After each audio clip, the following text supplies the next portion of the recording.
அங்கன் என்ன ஒரு வார்த்தை சொல்றாருன்னா, எப்படி கருங்கல்ல அதாவது அசைக்கிறதுக்கு வாழையினுடைய அந்த தண்டுகள் உதவுமோ அது மாதிரி எனக்கு தெரியுது, நம்ம கவனமாக இருக்கணும்னு சொல்ல, விசுக்கிரன் அதுக்கு ரொம்ப எதிர்மறையாக பண்டாசுரனுக்கு ஆலோசனை கொடுக்கிறார். பண்டாசுரன் தன்னுடைய தளபதியாக இருக்கக்கூடிய குடிலாட்சனை வைத்து தூது அனுப்புறார் சிந்தாமணி கிரகத்துக்கு.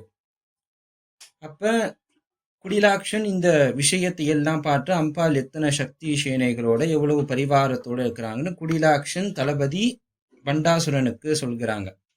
அப்ப அம்பாளுடைய பக்கத்துல இருந்து அம்பா சிவபெருமானையே தூதாக அனுப்பி பண்டாசுரனுக்கு ஆலோசனை கொடுக்கிறாங்க, யுத்தத்தை கைவிடுமாறு. பண்டாசுரன் யுத்தம் செய்தே ஆவன்னு சொல்றார். அப்ப எல்லா விதமான சக்தி சேனைகளுடன் தன்னுடைய சேனையின் சேனாதிபதியாக வாராகி தேவியையும், மந்திரியாக மாதங்கி தேவியையும், ஷாமலா தேவியையும் அம்பாள் உருவாக்கி, ஷாமலா தேவிக்கு தன்னுடைய ஸ்ரீசக்கரத்துல இருந்து கேய சக்கரமும், தன்னுடைய தண்டநாதா சேனாதிபதிக்கு கிரி சக்கரமும் அம்பாள் கொடுக்கிறார்.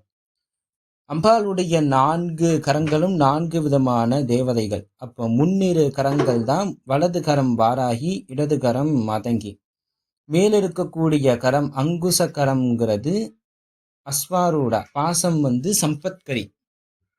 அப்ப அஸ்வாரூடாக்கு குதிரை படையையும், சம்பத்கரி கரினா யானை, அப்ப சம்பத்கரிக்கு யானை படைகளையும் சம்பத்கரா தேவிக்கு அன்பளிப்பாக கொடுத்து எல்லா விதமான சக்தி சேனைகளுடன் யுத்த பூமிக்கு அம்பாள் புறப்படுகிறார். அப்ப நாள் 1 சூன்யபட்டணத்தை நோக்கி அம்பாள் சக்தி சேனையுடன் வருவதை கண்ட பண்டாசுரன் தன்னுடைய தளபதியாக இருக்கக்கூடிய குடிலாட்சனை அழைத்து 4 வாசல்லையும் 10 அக்ரோனி சேனை, ஒரு அக்ரோனி சேனைக்கு 21,870 யானைப்படை, 65,610 குதிரைப்படை, 1,09,50 காலான் படை.